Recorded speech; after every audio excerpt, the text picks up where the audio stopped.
Tome 1, module 5, communicabilité des esprits, guide d'étude numéro 2, médiumnité et médium.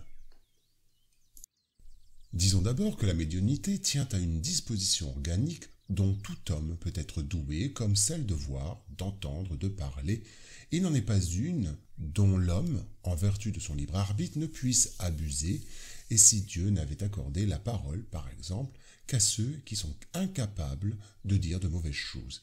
Il n'y aurait plus de muets que de parlants. Dieu a donné à l'homme des facultés, il le laisse libre d'en user, mais il punit toujours celui qui en abuse. Si le pouvoir de communiquer avec les esprits n'était donné qu'aux plus dignes, quel est celui qui oserait y prétendre?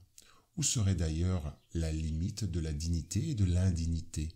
La médiumnité est donnée sans distinction, afin que les esprits puissent porter la lumière dans tous les rangs, dans toutes les classes de la société, chez le pauvre comme chez le riche, chez le sage pour les fortifier dans le bien, chez les vicieux pour les corriger. Ces derniers ne sont-ils pas les malades qui ont besoin de médecins? Pourquoi Dieu, qui ne veut pas la mort du pécheur, le priverait-il du secours qui peut le tirer du bourbier? Les bons esprits lui viennent donc en aide, et leurs conseils qu'il reçoit directement sont de nature à l'impressionner plus vivement que s'il les recevait par des voies détournées. Dieu, dans sa bonté, pour lui épargner la peine d'aller chercher la lumière au loin, la lui met dans la main. N'est-il pas bien plus coupable de ne pas la regarder? Pourra-t-il s'excuser sur son ignorance quand il aura écrit lui-même, vu de ses yeux, entendu de ses oreilles et prononcé de sa bouche sa propre condamnation? S'il ne profite pas, c'est alors qu'il est puni par la perte ou par la perversion de sa faculté dont les mauvais esprits s'emparent pour l'obséder et le tromper sans préjudice des afflictions réelles dont Dieu frappe ses serviteurs indignes et les cœurs endurcis par l'orgueil et l'égoïsme. La médiumnité n'implique pas nécessairement des rapports habituels avec les esprits supérieurs.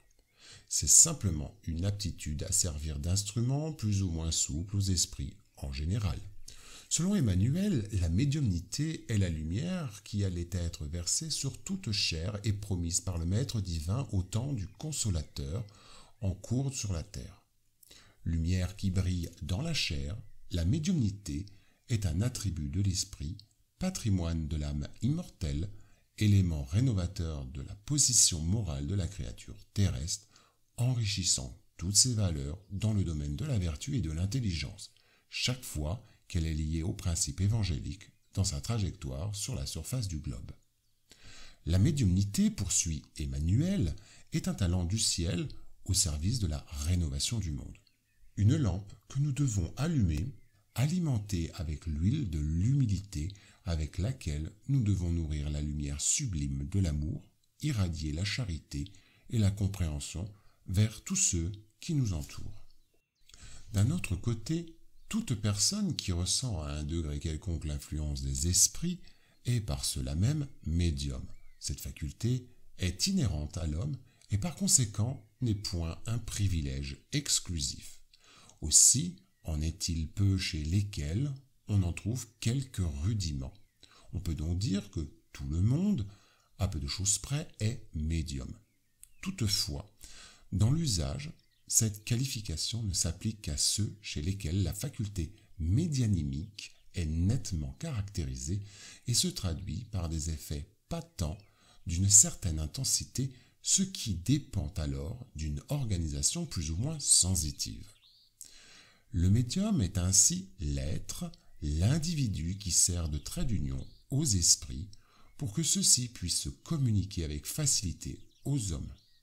Esprit incarné. Par conséquent, sans médium, point de communication tangible, mentale, scriptive, physique, ni de quelque sorte que ce soit. Cependant, il faut remarquer que le bon médium n'est donc pas celui qui communique facilement, mais celui qui est sympathique aux bons esprits et n'est assisté que par eux. C'est en ce sens seulement que l'excellence des qualités morales est toute puissante sur la médiumnité.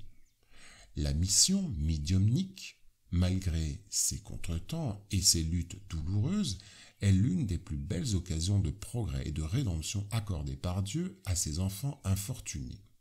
Ainsi, les grands instructeurs de la spiritualité utilisent les médiums pour la transmission de messages édifiants, enrichissant le monde de nouvelles révélations, de conseils et d'exhortations qui favorisent l'intégration définitive au programme d'émancipation.